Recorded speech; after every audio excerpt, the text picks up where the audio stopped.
there. We are. Hello there. Hello you. Hello you. Coming to you from Grabbies, Northern Cape, border Namibia. Very famous for its fall, which we're going to tell you much more about in a future movie. And the Orange River. Well, always the forget Orange the River Orange Fall. River. Yeah. The Orange River. The Orange River, the Orange River. Anyway, so the last video we told you about our stay in Limpopo, Letsitele. From there we moved to Hazyview, about 280 kilometers away. We cannot tell you exactly how long it takes because we're always stopping. So it took us a day basically. Detours and so we never stick to the route we had in mind at the beginning, which is good. Yeah. So Mpumalanga is a sort of mountainy area. It has some very high altitudes. Has an amazing canyon called the Blyde River Canyon, and that was one of our first stops on that particular day. It was a cloudy day. Didn't rain, fortunately. Cloudy, but super cold. Yeah, it was. At the top of that thing with the wind coming up there. It was about 1,500, 1,700 in Mpumalanga. I mean, across the route we went, and we really felt it. It was chilly. It was cold. It was really not. Yeah, we had winter jackets on. We had hands were still freaking frozen, but we wanted to get the shots. Yeah, we got some nice shots. And just to see, I mean, the environment is great. Yeah. Again, I mean, the canyon. Again, completely different, eh? Yeah. Rainforesty.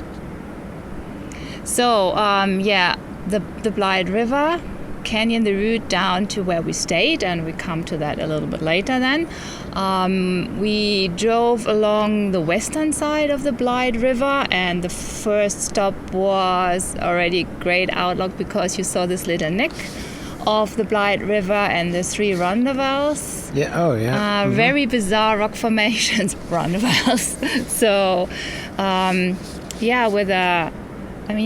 the area was very, very mountainous and of course like canyon, so you could hike along the cliffs. This is what we did. We enjoyed that quite a lot. And what the entire route is also really famous for is heaps of waterfalls. And this is what we actually did on the second day because there was sun forecasted, and we said we are going back the route and check out different areas. Maybe just before we go to the second day, we also stopped at Bergsluk, the potholes, like swirly holes created over thousands of years, where the river came through the Sabi River, and there was another river that met each other. We'll get the facts right for when we give you the final view with all the pictures all the details, and the videos and what have you.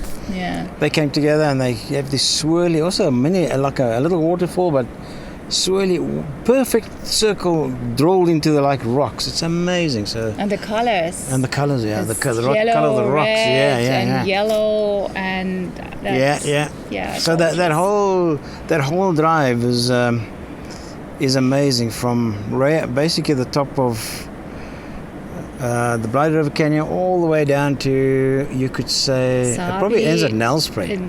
It's sort of mountainous, rainforesty, lovely area, really lovely, lush, very lush.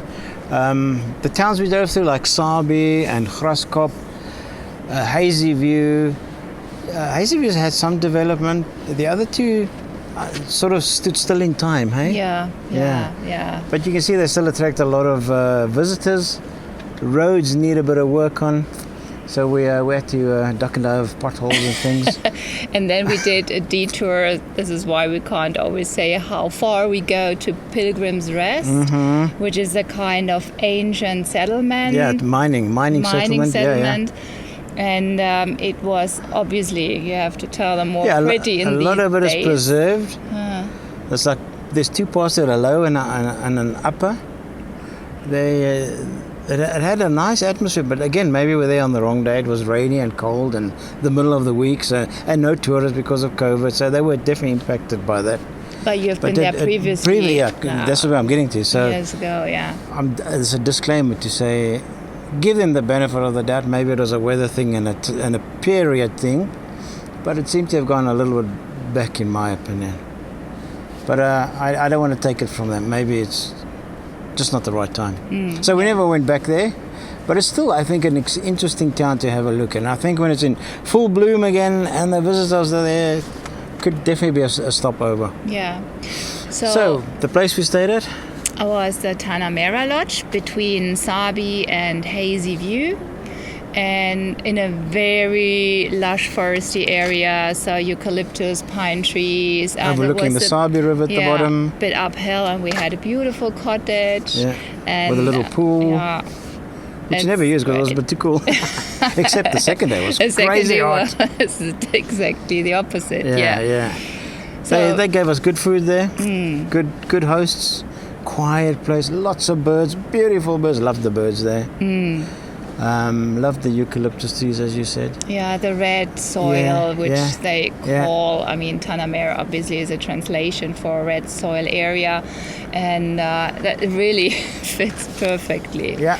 So and they made it a really good atmosphere too, we have to say. Yep. They're really catering for their guests. Day so 2. starting point for day 2, and we went all up again because 110 kilometers back to Blighted River Canyon because the sun was shining. And it was hot, and this complete opposite. It was freaking hot, and the sun was shining. It was so worth it because you have these different types of weather at the same spot. It makes such a difference. Absolutely. White clouds, I always say, create this kind of mystic atmosphere.